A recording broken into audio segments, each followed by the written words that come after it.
Hello दोस्तों, welcome to the channel. आप में से कई लोगों की रिक्वेस्ट आ रही थी कि डाउनस्ट्रीम अपस्ट्रीम थोड़ा सा और डिटेल में पढ़ा दीजिए। ऑल्दो मैंने 2 साल पहले बहुत ही डिटेल एक वीडियो पुट किया था, तो आज मैं फिर से आपको ये टॉपिक पढ़ा रही हूँ with the help of the question of the recent question paper. जनवरी के क्वेश्चन पेपर में जो क्वेश्चन आया था उसके हिसाब से हम आज के वीडियो को, आज के टॉपिक को समझेंगे। पहले मैं आपको कहूंगी कि ये वीडियो आप जरूर देखिए। Boat and stream and my name, if you will put in search box of YouTube you will easily find this video. बहुत पहले का मैंने बनाया हुआ है, तब इस एग्जाम को CUCET बोला जाता था, लेकिन काफी डिटेल्ड है ये वीडियो। बहुत आसान नहीं है तो रॉकेट साइंस भी नहीं है। दो चीजें आपको ध्यान में रखनी होती हैं इस तरीके के क्वेश्चंस को सॉल्व करते हुए कि speed is equal to distance upon time and time is equal to distance upon speed, और डिस्टेंस को यूज करके भी आप जो भी फॉर्मूला बना पाए, distance is equal to time into speed. तो फॉर्मूला आपको बेसिक आना चाहिए, उसको डिराइव करना आना चाहिए। अब हम क्वेश्चन देखते हैं। एक आदमी है who is swimming 12 kilometre upstream. Upstream यानी कि करंट के against, this is the man moving in this direction और पानी इस डायरेक्शन में फ्लो कर रहा है, then this is called upstream. तो 12 किलोमीटर अपस्ट्रीम का डिस्टेंस, 20 किलोमीटर डाउनस्ट्रीम का डिस्टेंस वो पर्सन 4 घंटे में तय करता है। And if he swims 18 kilometre upstream and 10 kilometre downstream, तब भी 4 घंटे लगते हैं। अब स्पीड, ना हमें पर्सन की स्पीड पता है, ना हमें स्टिल वाटर की स्पीड पता है, तो वो दोनों हमें पता करनी है। पहले आप मेरा वीडियो जरूर देखें, तब इस वीडियो को देखेंगे तभी ये समझ में आएगा। तो कुछ वेरिएबल्स डिफाइन कर लेते हैं। Speed of the man in still water decide करते हैं हम लोग x से, और वाटर की स्पीड, रिवर करंट की स्पीड हम डिसाइड करेंगे y किलोमीटर है। अपस्ट्रीम में हमेशा स्पीड कम हो जाती है, ये है पर्सन की स्पीड। एक तरफ से पर्सन जा रहा है, दूसरी तरफ से वाटर आ रहा है, तो स्पीड कम होगी ना। अपस्ट्रीम में उस पर्सन की स्पीड रहेगी x माइनस वाई, और डाउनस्ट्रीम में रहेगी x प्लस वाई। अगर समझ नहीं आया है तो दोबारा देखिए इस पार्ट को। वीडियो देख रहे हैं आप, आराम से पॉज कर सकते हैं, दोबारा कभी भी देख सकते हैं। आराम आराम से वीडियो को प्ले करिए और एक एक स्टेप देखिए। तो ये था हमारा फर्स्ट स्टेप, जहां पर हमने वेरिएबल्स को डिफाइन कर दिया, x माइनस वाई अपस्ट्रीम और x प्लस वाई डाउनस्ट्रीम। अब हम इक्वेशंस बनाएंगे।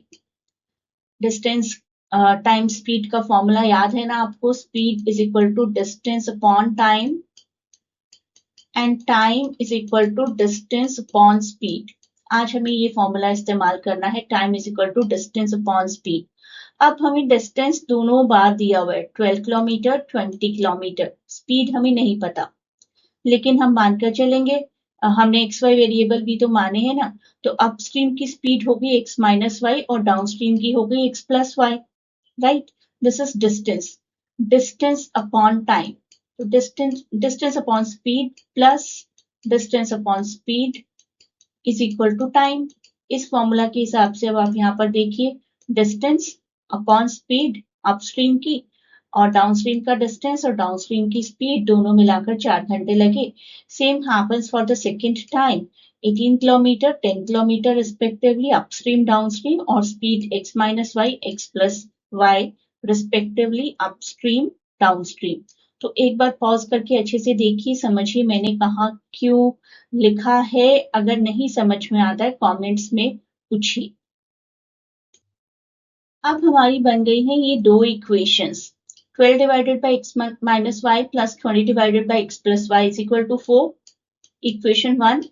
18 divided by x minus y plus 10 divided by x plus y is equal to 4 again, equation 2। दोनों इक्वेशंस को थोड़ा थोड़ा सिंप्लीफाई कर लेते हैं।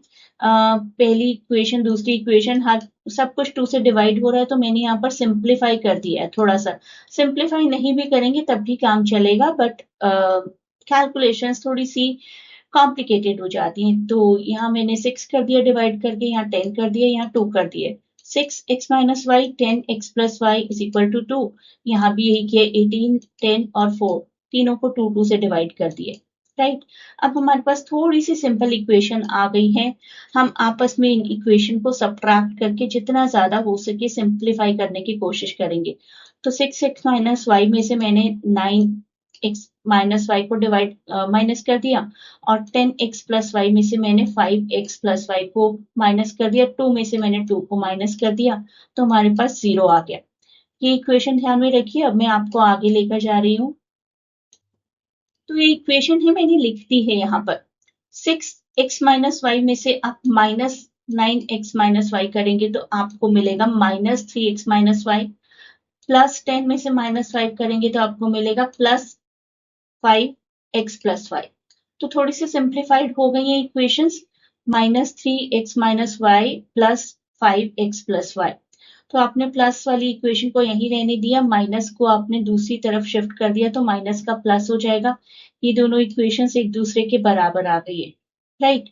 इसके बाद आपने किया है cross multiplication. It is like that. इस तरीके से देख लीजिए। 5, इस इक्वेशन को मैं थोड़ा सा डिफरेंट लिख रही हूँ। 5x plus y 5 upon x plus y is equal to 3 upon x minus Y.